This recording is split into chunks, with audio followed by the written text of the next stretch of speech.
नमस्कार।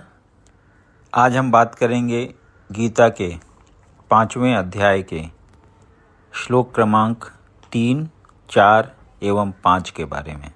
ज्ञेयः नित्य सन्यासी यो न द्वेष्टि न कांक्षति निर्द्वंद्वो हि महाबाहो सुखम बंधात प्रमुच्यते। जो पुरुष न तो कर्म फलों से घृणा करता है और न कर्म फल की इच्छा करता है, वह नित्य सन्यासी जाना जाता है। हे महाबाहु अर्जुन, ऐसा मनुष्य समस्त द्वंद्वों से रहित होकर भवबंधन को पार कर पूर्णतया मुक्त हो जाता है। तात्पर्य: पूर्णतया कृष्ण भावना भावित पुरुष नित्य सन्यासी है, क्योंकि वह अपने कर्म फल से न तो घृणा करता है न ही उसकी आकांक्षा करता है।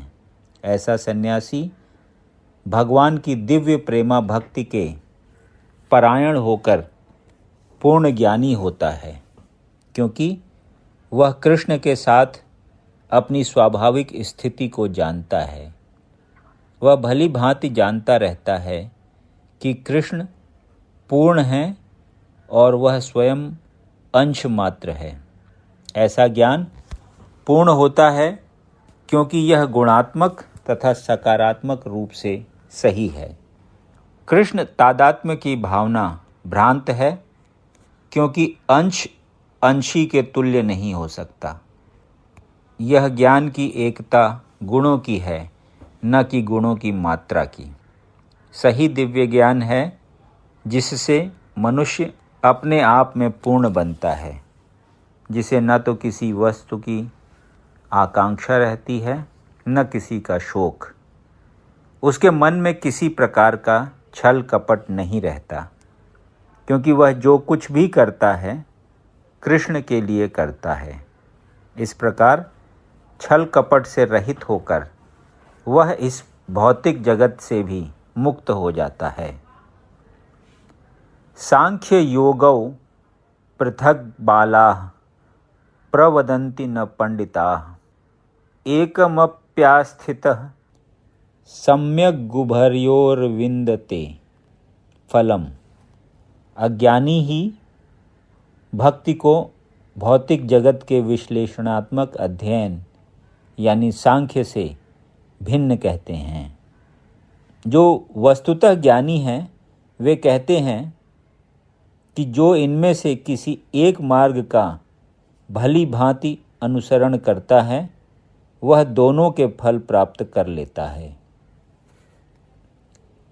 तात्पर्य: भौतिक जगत के विश्लेषणात्मक अध्ययन यानी सांख्य का उद्देश्य आत्मा को प्राप्त करना है।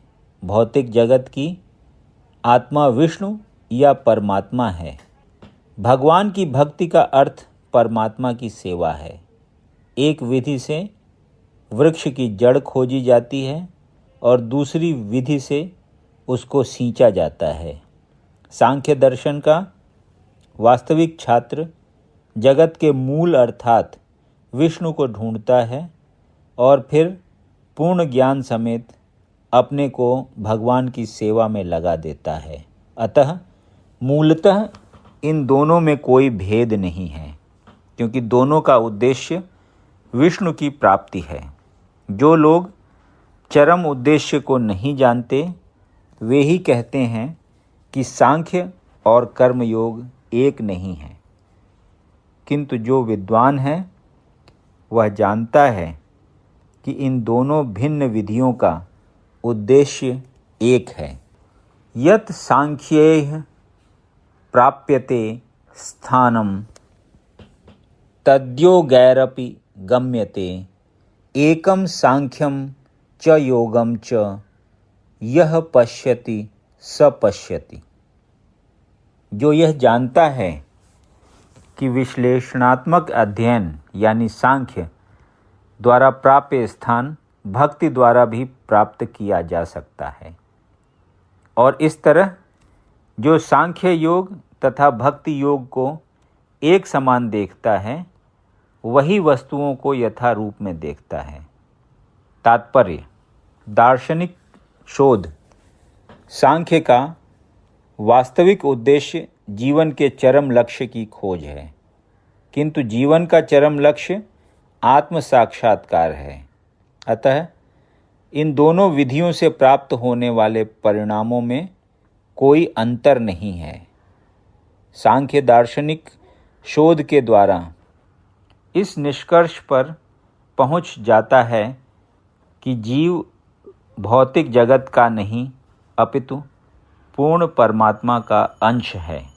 फलतः जीवात्मा का भौतिक जगत से कोई सरोकार नहीं होता। उसके सारे कार्य परमेश्वर से संबंध होने चाहिए। जब वह कृष्ण भावनामृत वश कार्य करता है, तभी वह अपनी स्वाभाविक स्थिति में होता है। सांख्य विधि में मनुष्य को पदार्थ से विरक्त होना पड़ता है और भक्ति योग में उसे कृष्ण भावना भावित कर्म से आसक्त होना होता है।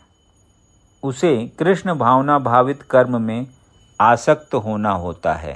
वस्तुतः दोनों ही विधियां एक हैं, यद्यपि ऊपर से एक विधि में विरक्ति दिखती है और दूसरे में आसक्ति है। जो पदार्थ से विरक्ति और कृष्ण में आसक्ति को एक ही तरह देखता है, वही वस्तुओं को यथा रूप में देखता है।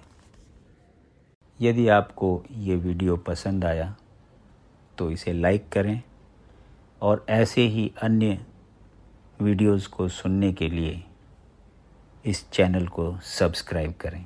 धन्यवाद।